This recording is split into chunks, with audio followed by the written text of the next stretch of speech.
Hello, so today I'm going to be talking about the Space Shuttle Challenger disaster, kind of what it's known by because of what happened. So, this Space Shuttle was launched January 28th, 1986, and during this launch, it had exploded and caused it to hit the ocean at the result, too, of the loss of 7 people, their lives.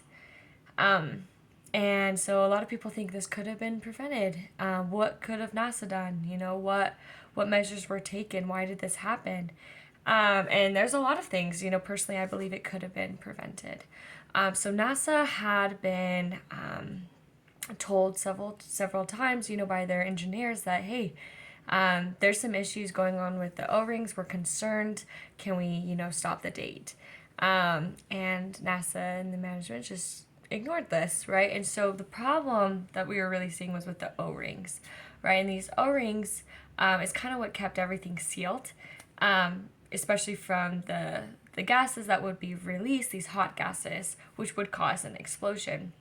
And so when these O-rings are under an intense temperature, when it's colder, that's when they're going to lose their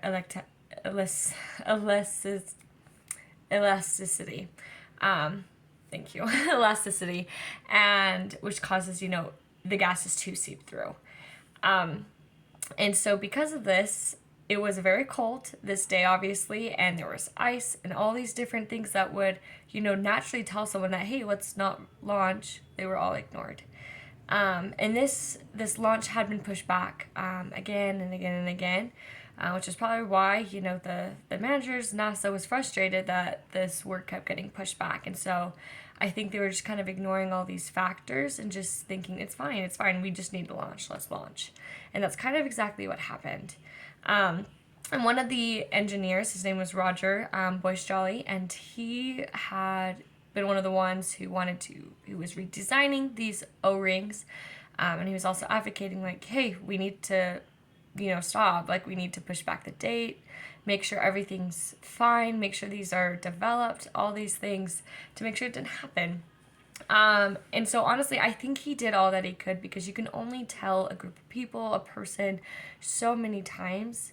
And they chose not to listen, they're not going to listen, they're not going to change, right? If they have this desired task, like, okay, we're going to launch, they're going to launch, and they're going to ignore all those factors. And so I really don't know if there's anything more he could have done.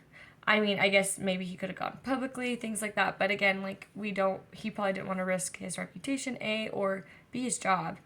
And so I truly think he did everything that he could, letting them know. But again, there could have been, I say there could have been more measures, but that's hard to tell. And so the biggest thing that we can learn from this is that, A, we need to just be truthful in everything that we're doing and realizing the bigger picture instead of just a desired outcome, right? Like, I just want to get it launched. Okay, yeah, but let's do it right. And safely, right, for these people. Because there was loss of life here.